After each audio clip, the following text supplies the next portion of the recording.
This group is AnDrive, and your time will start as soon as you start your presentation.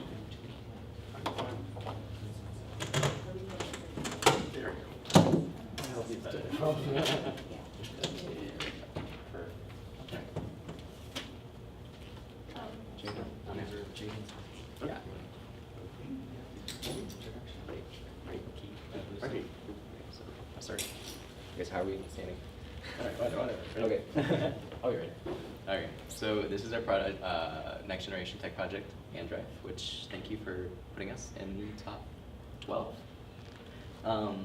Obviously, technical director is the Thomas Balatikis, testing director is Joseph Hill, and I am the marketing and design UI director, Jade Hoppy. And okay, the big question: how many of you want to save time and money? Exactly. Exactly. General. If you're going to say no, I would call You're going to say no? Okay. All right. Let's get into a real world scenario of what you might deal with. Clicker. A virus has messed with your computer. It has bricked your system. It is unbootable, and you need a virus removal tool and a backup. Who do you call on to fix your computer? You call on Geek Squad? Local computer shop? Let's check Geek Squad's prices. OS installation, 10-minute process, $130. Just diagnostic and repair is $200. That is a lot of money for something that we can fix. That's even if you bring it to Best Buy. What if you had to call them to your house? $250. We say expert service, unbeatable price. Is it really? All right, so you say, you know what? I'll do it myself. I decide I want to go and forego Best Buy or computer shops. I want to go fix the computer myself, being a little bit tech savvy. First thing you want to do is you want to try and put a recovery tool on a CD. However, it obviously has the downside of you need to remember where a flash drive or a CD is. If you don't have that, you have to go try and forage for that. You have to go look in cabinets, you have to go look in drawers, you have to go try and find a CD that might be broken or scratched or unreadable or for a different operating system. And at the end of that day, you have to try and find a bootable tool you're going to burn onto the CD or the flash drive to recover your computer. And after all of that, you're stuck with a bunch of single-use CDs and USBs. So we propose, we don't need these. We don't need that. we propose a more mobile solution to the absurd prices of computer repair services, such as Geek Squad and local computer repair stores. And now you can forget the hassle of not only CDs, but also physical USB drives as your physical media. Okay. What is AnDrive? AnDrive is a free Android app that allows for even the most basic of users, like anyone who's not tech savvy or someone who's from Geek Squad, to fix their computers without paying like what, $200, $250 to come to your house. The app makes your phone look and function like a USB or CD or DVD or whatever you'd be using before to your computer. Like, it's not going to look like your phone. Your computer's going to think it's that's on the floor now. It stores recovery tools and allows you to boot off of them when they're most needed. Like, what if you're on a plane, your computer stops working? What are you going to do? The flash drive you're carrying? You're never going to be carrying it. You're not going to carry your flash drive. So you have Okay, your phone use on. cases. Okay, so what would you need AnDrive for? A virus corrupts or destroys your operating system? What if you have an important meeting the next day? Well, if you need to install a new operating system like Linux or Windows, or even if you know how to get Mac running on a computer, like, you could do that all with AnDrive instead of like a CD. You want to do a mobile backup solution like Symantec Ghost, which is Norton, which is the probably biggest antivirus provider. If you want to wipe your computer and start clean, especially after years of running slowly, because your computer does start going slower and slower as you use it, as it builds up files, you could wipe clean, don't need a CD. Or if you want to try Linux or any other operating system, which you're welcome to do with AnDrive. Why are we different? Why is AnDrive different? we were appalled by the prices that you'd have to pay to fix your products. If you, we were appalled also by the hassle of the large piles of CDs that power users would have to use. So we aimed to create a cheap solution on your phone that would replace your backups. You could carry it around and you would not, it would be usable by you and by larger users. So how do you use AnDrive? It is one phone connected by one cable to one computer. So you would load AnDrive onto here, and you would mount your backups or virus removal tools onto your computer. So that is the general premise of how you use it.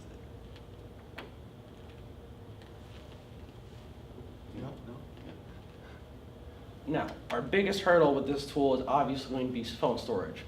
For some of the more advanced tools, such as a Windows reinstallation disk, it takes about 4 gigabytes of storage. Now that obviously most people aren't going to have tons and tons of storage, 160, 128 gigabytes free. So we set out and saw a solution. We can use miniature versions of these recovery tools. Whereas you usually use a 4 gigabyte tool, you can go down all the way to 50 megabytes or 500 megabytes. For the end user, that means you can use smaller tools and use more if you need that, while at the same time being able to keep as much of your phone storage as you need. Okay. Our development process will be featured. Okay. So, I'll take it over from here. What we started in Android Studio, and we're coding everything in Java. We're starting with some new third-party libraries. If you want to get into technical information, just ask me. I know everything. Otherwise, it's just we're starting our development process. We started around January for the actual coding. We got our UI designed. We have our user interface mostly in a usable state that we feel like we're okay with shipping right now. Our back end, our actual meat and potatoes of the app, actually getting it to work. We're still working on it, but we have researched a lot into our phone's inner workings for how we're going to mount the solutions and get them working on your phone. Jada, if you'd like to explain the UI. UI is fairly simplistic. This is one of our first designs for the UI. Basically, you would have a home screen and you would click it, and then we want to keep the UI as simple as possible, rather than having, oh, this and this and this and this. Is a non-tech savvy person going to know how to do that? No. Okay, so you click something like Mount ISO, and if you have a Windows recovery tool or a Linux installation disk or Symantec Ghost or a game you want to, load off your phone, you would click it after you click the file type, and then after that, obviously, it would mount onto your phone, and you would, plug it into your computer as so, one cable, one phone, and then the mounting would be complete, and then you would click something such as use a device, and that would be it, and then it would load up, just like a flash drive or a DVD. That's it. That's our concept of AnDrive. Thank you.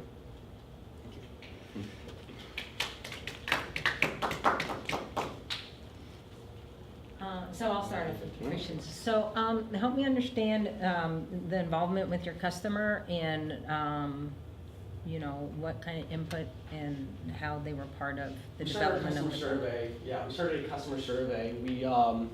We went around talking to some of our schools, more tech-savvy people, our IT director, Mrs. Farmer, as well as 2 of our technology teachers, which would be Ms. Wanzik and as well as Ms. Winnett, which are our great mentors, love her. But we've tried to compile ideas as for what they need in their own use cases. For example, they're not going to want, some crazy, I need to play games on this if I'm an IT director. They're obviously going to have other solutions that are implemented. We've already come to that roadblock where Ms. Farmer, our school IT director, said, well, I'm going to be running network boot. I might not have any use for this tool. Whereas we went back into that and we saw that, well, we could actually implement this as a feature. We could go around the otherwise lost revenue and lost, adoption of this app otherwise, and be able to use that from our use cases.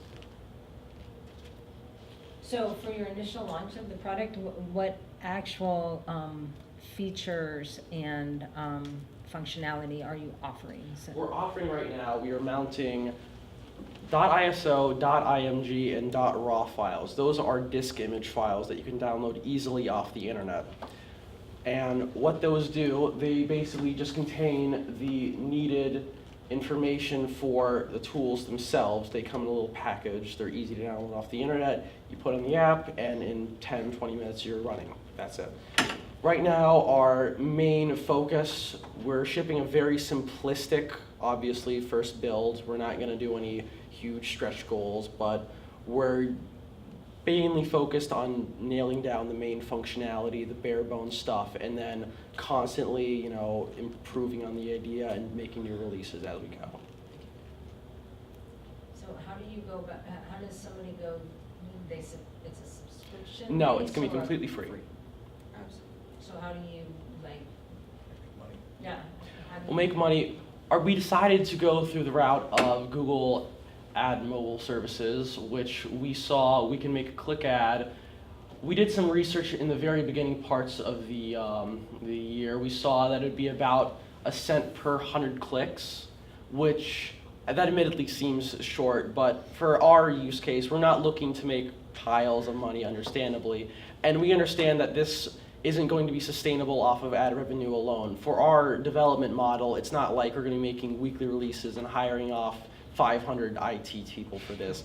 We're obviously, shooting a little bit low for this one, but we know the revenue sources we have right now. We're going for ads. We might be able to make a premium version aimed towards IT professionals, as we said, for implementing more of our features that we wanted to.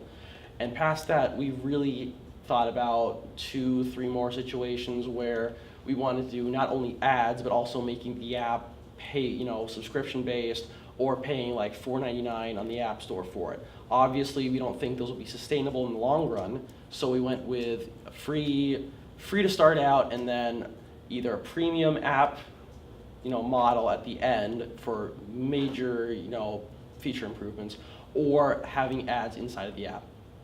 Mm-hmm. We just don't want to close off the app to anyone that wants to, obviously try it out. Because obviously the other implementations of this, we didn't feel like people who were going to see this and they'd be interested in it. We felt that people would be turned off by the fact that, oh, this is going to be $5. I don't know what I'm getting myself into. I don't know, if I'm really going to use this. We don't feel like they would really appreciate that, and we might get a lower adoption rate because of that. About 40 seconds left for questions. That's going to be hard to answer in 40 seconds. It's mainly geared at Windows users that need to... Windows users and Android phones.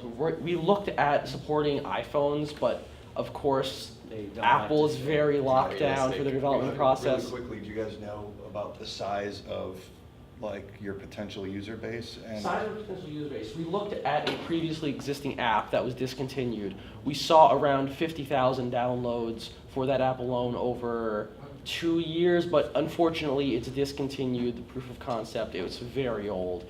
But we feel like we can substantiate enough of a user base to be able to support that, not only right now, but also in the long run, and keep that user base going. So what do you think the minimum technical requirements or technical knowledge of your customer needs to be? Minimal technical knowledge, it really comes down to how simple the tool is itself. Because our app itself is very simplistic. If you can tap a phone, you can probably do it. Yeah. Well, Yeah, I get. we don't know what an ISO is. Yes, yeah. So when you guys went down the path of, well, you click ISO and it shows you, oh, look, these are the things. It's almost like your selections need to be reversed, right? Install Windows again, and then it tells you to mount the Yeah. ISO, like instructionary Yeah, instead of well, knowledge first. Here's the thing, we had, our original idea was having, this is our, major concept, make it as bare bones as possible, try and ship it towards power users who know what they're doing. However, we thought, of course, that'd be alienating about 80% of our potential users, so we wanted to go about that entirely, and we decided now we're gonna go with a more friendly user interface design, as well as having a tutorial and a web help available.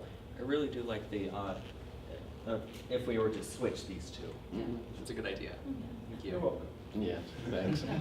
So, okay, so the other big roadblock I see for you from your consumer base is you're only Android, right? So Yeah.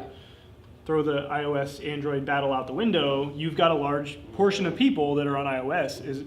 how do you solve for that?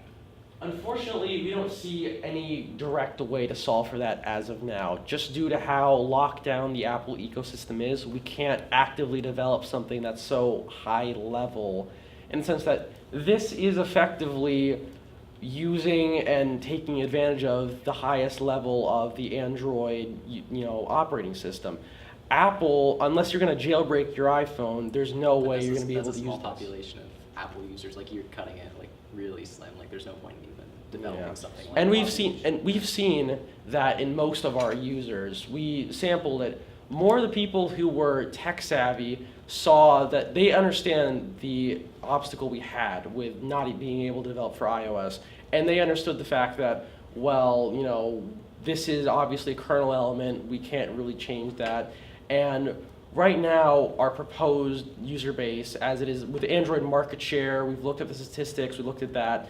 Even though the revenue share might be higher for Apple at this point, we see that, share might be actually higher for Android right now. So we don't feel like we'd be alienating too much, if that makes sense. But at the same time, we feel like this would be a good ecosystem to maintain. How about marketing? Can I see the demo of it booting while you ask other questions? Do you mind? You have it Well, are we out of bootable there? time? Well, we're at 3:15. We have. Oh, I thought that you said, okay. 2 minutes will expire the 20-minute time period. They did finish Gotcha. early with the presentation, so Okay. I'll do Gotcha. that till the Okay. questions. That helps. Can I watch it boot while you ask your question? Yeah, right now we have lockdown version, and that's not the actual development phone. The development phone's dead out of battery. Okay. So yeah, sorry about that. That's all right. What's on screen? On screen, that's the Windows actually booting into the UEFI. We're displaying that as the actual UEFI. In this case, is the interface that when you want to boot off of DriveDroid, you go into that and you select which tool you want to use from the computer. That's the computer side. You Oh, just okay. logged on, you found that your computer has a virus, it's showing all pop-ups, you go into this. So this is basically just your boot options menu.